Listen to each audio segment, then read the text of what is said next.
Graça e paz, meus queridos irmãos. É tempo de ouvirmos a voz do Senhor, é tempo de ouvirmos a sua palavra. Esse é um momento que, sem dúvida, a palavra do Senhor vai ser pregada e eu quero convidá-los, então, a abrirem as suas Bíblias lá na carta de Paulo a Filemon. Nós propositalmente fizemos em 2 períodos, em 2 pregações, embora seja uma carta curta, a gente sabe bem disso, mas que traz para nós verdades preciosas acerca da palavra do Senhor, acerca do viver cristão. Então, nesta feita, eu gostaria de convidá-los a olharem junto comigo os versos de 8 a 25. Ao passo que eu farei essa leitura, eu convido os queridos que atentamente ouçam a leitura que será feita da palavra do Senhor. Carta a Filemon, eu vou repetir para você, a partir do verso de número 8. A palavra do Senhor, então, assim nos diz: Pois bem, agora sim, ainda que eu sinta plena liberdade em Cristo para te ordenar o que convém, prefiro todavia solicitar em nome do amor, sendo o que sou Paulo, o velho e agora até prisioneiro de Cristo Jesus. Sim, solicito-te em favor de meu filho Onésimo, que gerei entre algemas. Ele antes te foi inútil, atualmente, porém, é útil a ti e a mim. Eu te envio de volta em pessoa, quero dizer, o meu próprio coração. Eu queria conservá-lo comigo mesmo, para, em teu lugar, me servir nas algemas que carrego por causa do Evangelho. Nada, porém, quis fazer sem o teu consentimento, porque porque a tua bondade, para que a tua bondade não venha a ser como por obrigação, mas de livre vontade. Pois acredito que ele veio a ser afastado de ti temporariamente, a fim de que o recebas para sempre, não como escravo, antes muito acima de escravo, como irmão caríssimo, especialmente de mim e com maior razão de ti. Quero na carne, quer no Senhor. Se, portanto, me consideras companheiro, receba-o, como se fosse a mim mesmo. E se algum dano te fez ou te deve alguma coisa, lança tudo em minha conta. Eu, Paulo, de próprio punho o escrevo, eu pagarei. Para não te alegar que também tu me deves até ti mesmo. Sim, irmão, que eu receba de ti no Senhor este benefício. Reanima-me o coração em Cristo. Certo como estou da tua obediência, eu te escrevo, sabendo que farás mais do que estou pedindo. E ao mesmo tempo, prepara-me também pousada, pois espero que por vossas orações vos serei restituído. Saúdam-te Epáfras, prisioneiro comigo em Cristo Jesus, Marcos, Aristarco, Demas e Lucas, meus cooperadores. E a graça do Senhor Jesus Cristo seja com o vosso espírito. Meus irmãos, nós começamos então a pregação em Filemon no domingo passado, onde nós falamos que o evangelho transforma as pessoas. E como essa mensagem ela é poderosa. Quando eu contei para as crianças aqui de como o evangelho faz com que pessoas que eram bravas antes, que eram orgulhosas e que não pediam perdão, quando o evangelho toca essas pessoas, quando a ação sobrenatural do Espírito Santo toca esse coração, ele agora é um coração que é capaz de amar. O profeta Jeremias diz isso, dizendo que quando nós estamos no Senhor, nós tiramos um coração de pedra e colocamos um coração de carne. Deus muda o nosso coração, Deus muda as nossas atitudes. E essa mudança, ela é profunda. Essa mudança, ela acontece de forma profunda na vida de todos aqueles que um dia, pela graça, foram alcançados. E, meus irmãos, não é diferente, então, pensando em Filemon. E a gente sabe um pouco dessa história. Filemon tinha um escravo chamado Onésio. E esse escravo, um dia, ao que o texto dá a entender, ele fugiu, mas antes dessa fuga, ele deu um grande prejuízo para o seu senhor.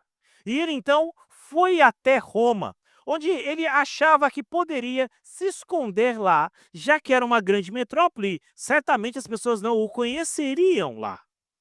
Mas, meus queridos, pela provisão da graça do Senhor, ele encontrou lá o apóstolo Paulo.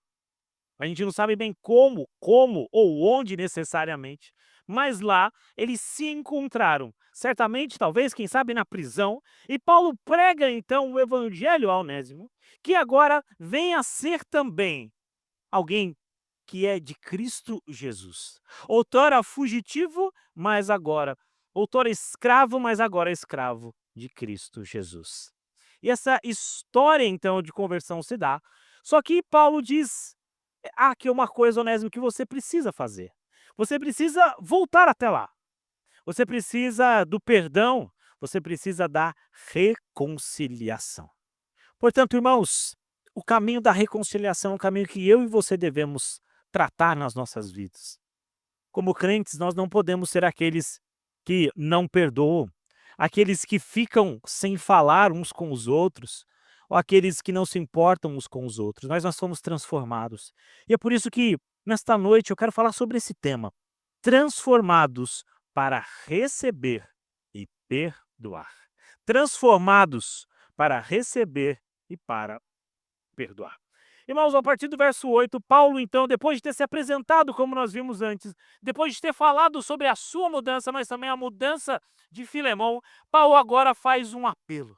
Paulo roga por Onésimo. Onésimo, então, esse escravo fugitivo.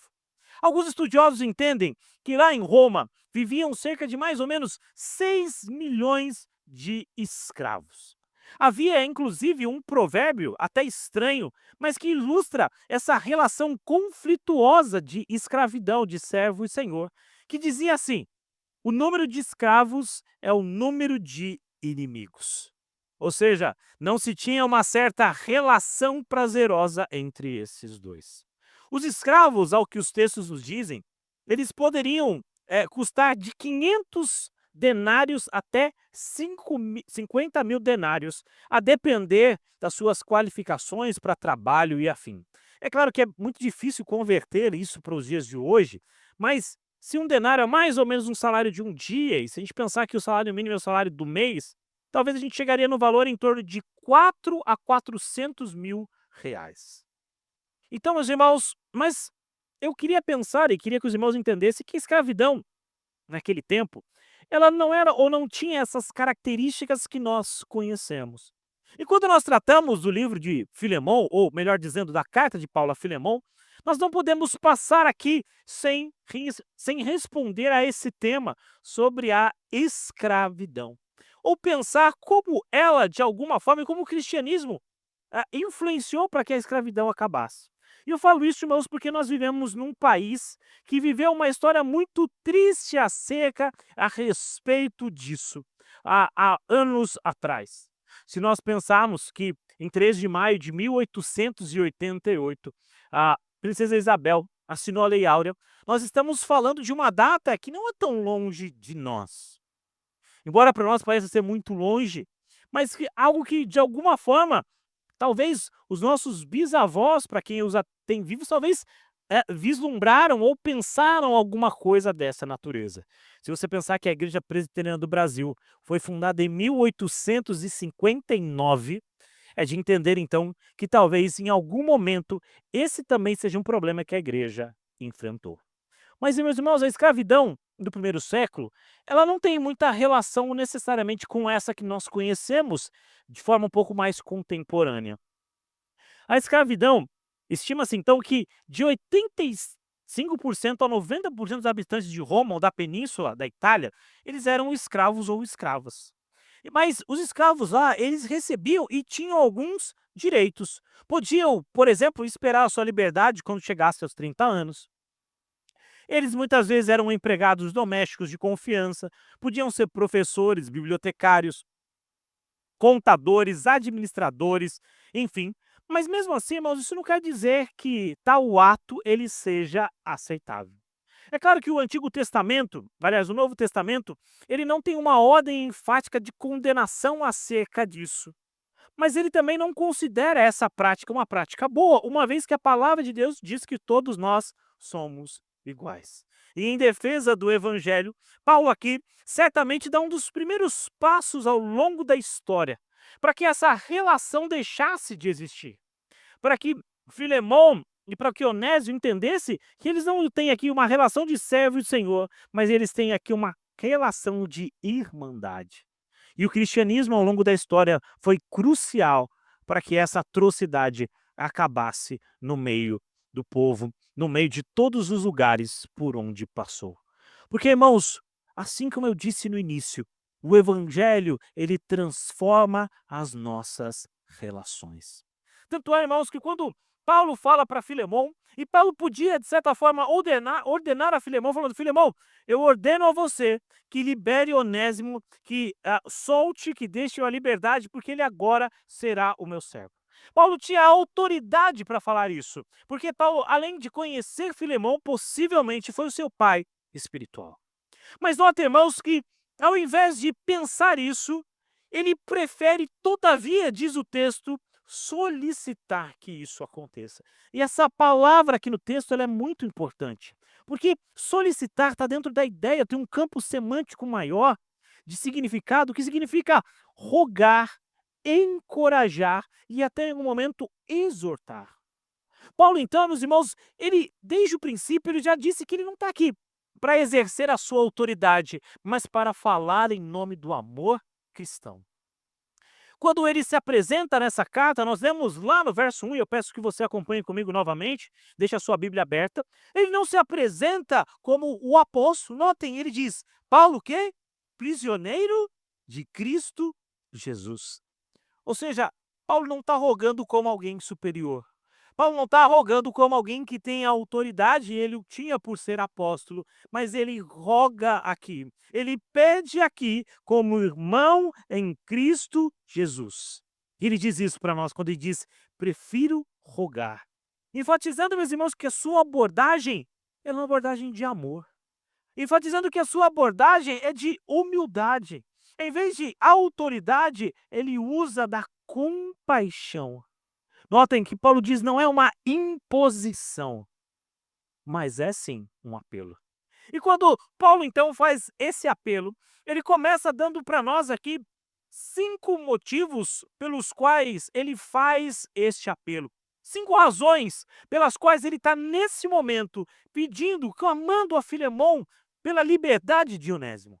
E o primeiro deles, como nós vemos aí, é porque Filemão é alguém transformado pela sua reputação.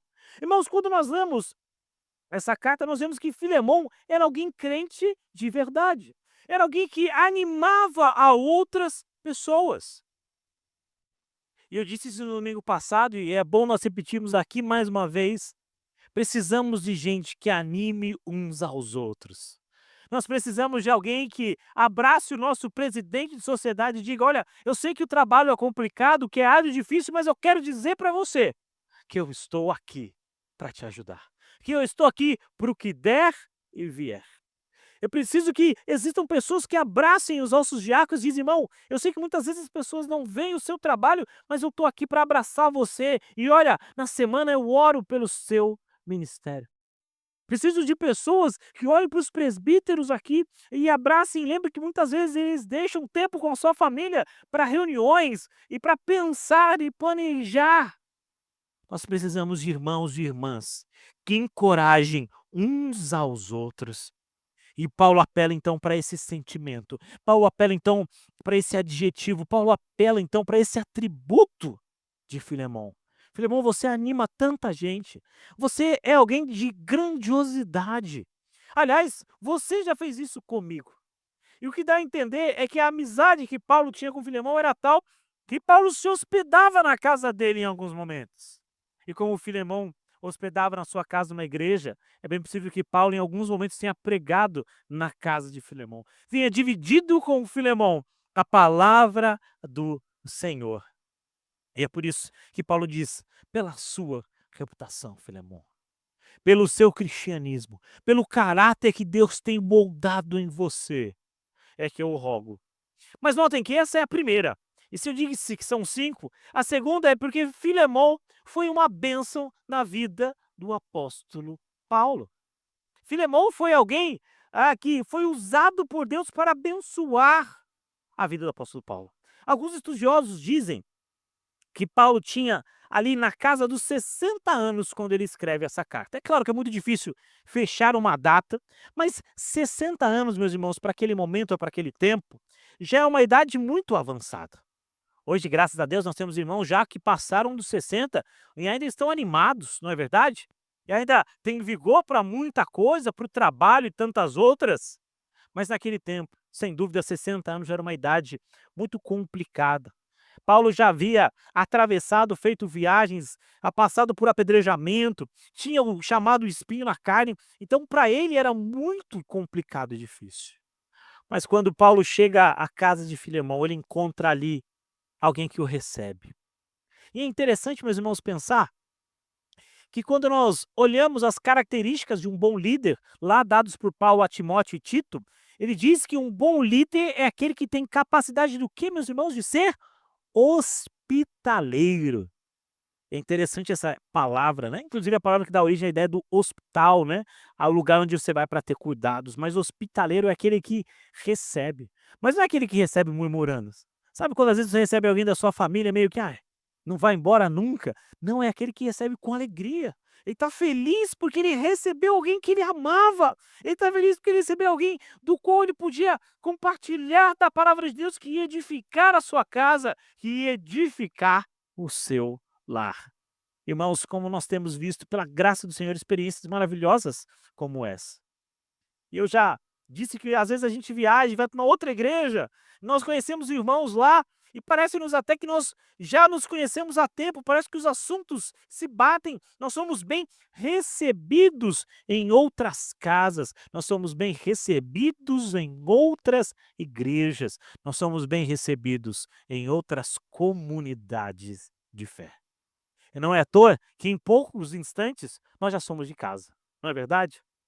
Mas notem, Paulo então diz: olha, eu estou apelando aqui, Filemão, primeiro, pela sua reputação, segundo também, porque você foi uma bênção na minha vida, mas terceiro, por causa do amor fraternal. Olha, acompanha comigo o que o verso 9 nos diz acerca dessa questão. Prefiro, todavia, solicitar em nome do amor. E essa palavra amor é uma palavra que a gente conhece bastante.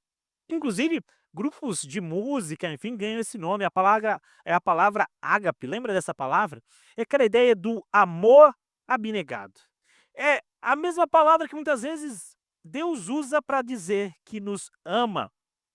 E essa tradução talvez poderia ser, né, por causa do amor, por causa da compaixão, por causa desse sentimento, que não apenas é um sentimento necessariamente, mas é algo que transpõe o sentimento. Eu prefiro, diz o apóstolo Paulo, rogar a você.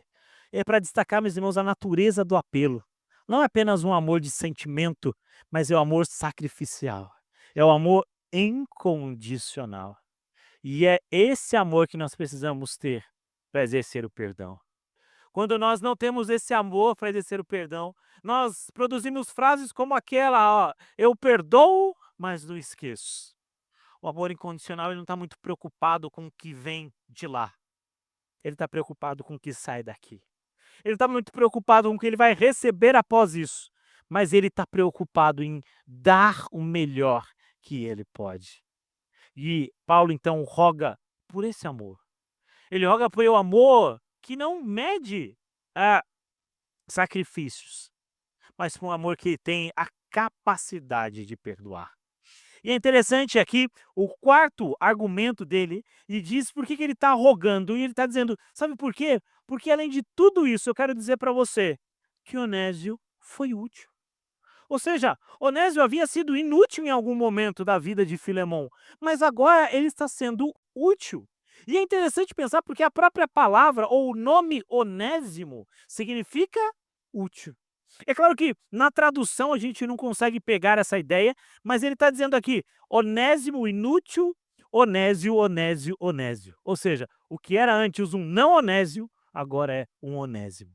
O que antes não me era útil, agora me é útil. O evangelho, meus irmãos, transformou a vida dele. Se Onésimo quer dizer literalmente útil ou proveitoso, o trocadilho na, na língua materna traz essa ideia. Antes você não era o Onésimo como deveria ser, mas agora você passa a ser sim o Onésimo, alguém que é útil ao ministério. Irmãos, como é bonito ao longo de toda a história da igreja. Nós vemos como as pessoas foram úteis no papel do qual Deus as deu para empenhar. Seja na obra da igreja, seja na obra num contexto maior, mas como Deus usa pessoas para a honra e glória do seu nome.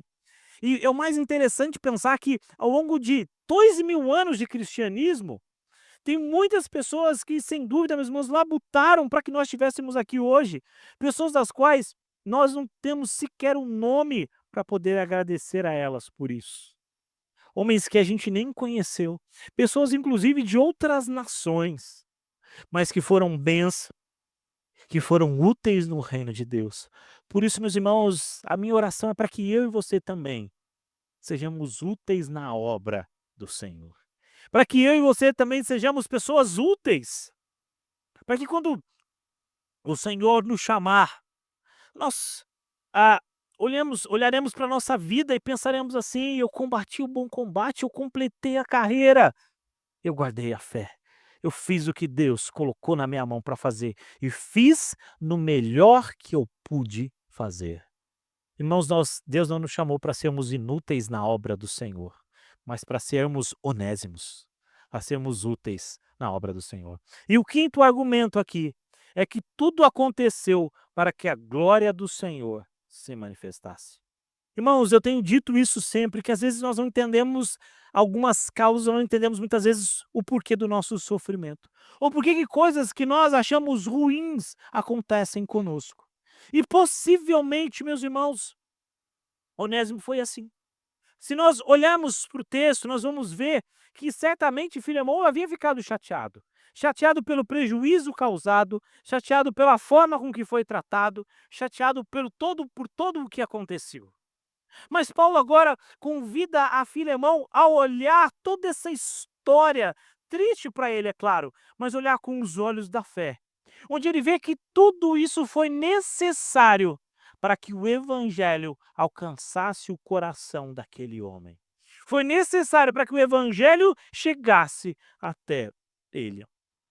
Irmãos, como nós somos ensinados por Deus, que às vezes os caminhos dos quais muitas vezes a gente fica triste, ou até se sente frustrado por ter guiado ou por ter trilhado esses caminhos, nos conduziram para a glória do Senhor. Por isso, você tem que agradecer ao Senhor, porque se você está aqui hoje, foi que Deus usou da sua graça em conhecer, em conceber, em colocar na sua vida um propósito para que você chegasse até esse momento, para que você tivesse recebido a palavra de Deus no tempo em que Ele escolheu. E, meus irmãos, isso é precioso demais. Porque o que nós vamos levar da eternidade, nós vamos levar para a eternidade é a graça do Senhor. E saber que um dia nós fomos alcançados por essa graça, que Deus percorreu os caminhos dos quais a gente achava difícil e complicado, para nos trazer até aqui. É motivo de gratidão para os nossos corações. Mas se Paulo então usou, digamos aqui, esses 5 meios de rogar, Paulo agora faz essa mediação. E a partir do verso 12, Paulo deseja manter Onésimo com ele mesmo. Ele diz isso: olha, eu queria que ele ficasse comigo, mas eu vou enviar de volta, porque é necessário que Filemão, você receba Onésimo e que você decida livremente pelo futuro dele. Onésimo, então, meus irmãos, é apresentado agora não como um escravo, não como alguém que se rebelou, mas ele é apresentado como no verso? Como irmão em Cristo Jesus. Sabe o que Paulo está fazendo aqui? Paulo está construindo uma ponte num relacionamento que havia se quebrado.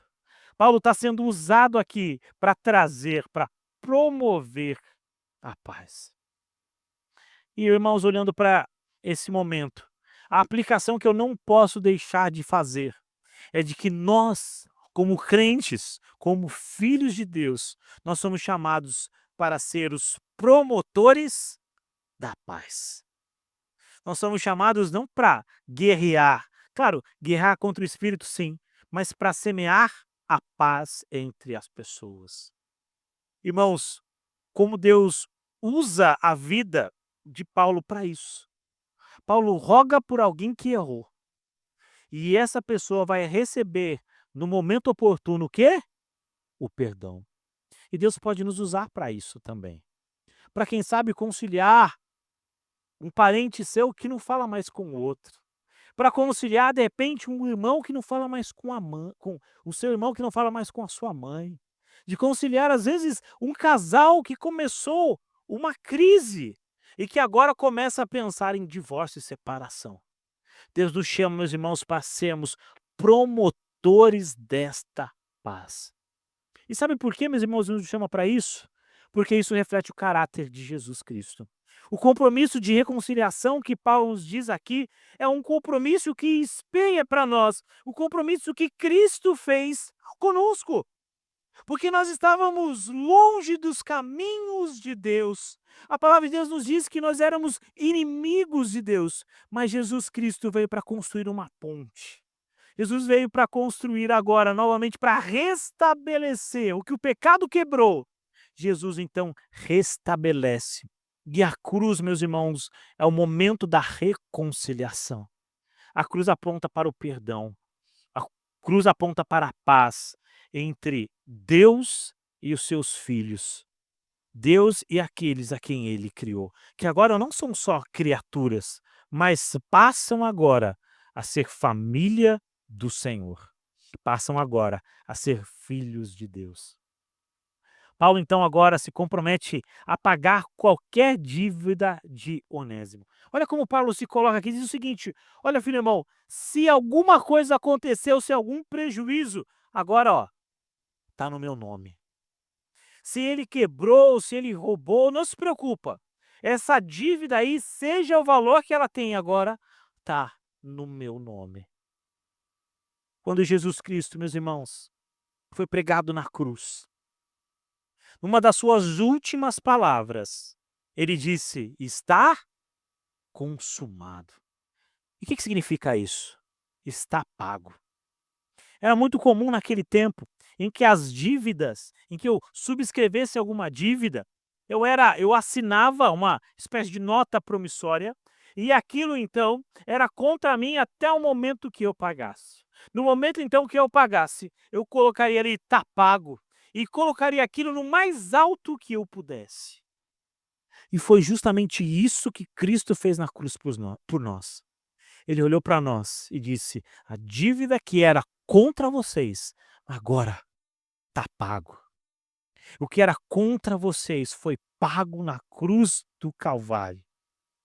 Aquela dívida agora não é mais nossa, ela está quitada. Paulo, meus irmãos, usa desse perdão que ele recebeu para também perdoar. E notem, meus queridos, é exatamente isso que nós pedimos na oração do Pai Nosso. Que o nosso perdão seja reflexo também do perdão que nós estamos recebendo do nosso Senhor. E Paulo diz: olha, não tem mais prejuízo. O prejuízo já não é mais de Onésimo. Agora o prejuízo é meu. E, filho, irmão, se tem alguma coisa para pagar, eu é quem vou pagar. Porque, meus irmãos, o perdão, ele é promessa. O perdão, ele é sacrifício. E o perdão sacrificial aqui reflete o amor de Cristo por nós. Eu queria então, meus irmãos, concluir a minha fala desta noite. Lembrando que assim como Paulo intercedeu por Onésimo, Cristo intercedeu por nós e pagou o preço pelos nossos pecados. E essa graça nos transforma. E essa graça nos capacita também a perdoar. Capacita também a restaurar relacionamentos quebrados. Deixa eu te perguntar uma coisa de forma muito sincera. Quais os relacionamentos que você precisa reatar? Quais os relacionamentos quebrados que você olha e fala: "Olha, não tem mais como, não tem mais jeito, olha, sempre foi assim e sempre vai ser assim". Eu quero dizer para você que sim, há uma forma. Eu quero dizer que sim, há um jeito. E isso, meus irmãos, é a graça do Senhor. Não pela minha força, porque de fato a gente não consegue, mas é a graça do Senhor que nos dá força para perdoar. Infelizmente, a gente não conhece o final da história, não é verdade?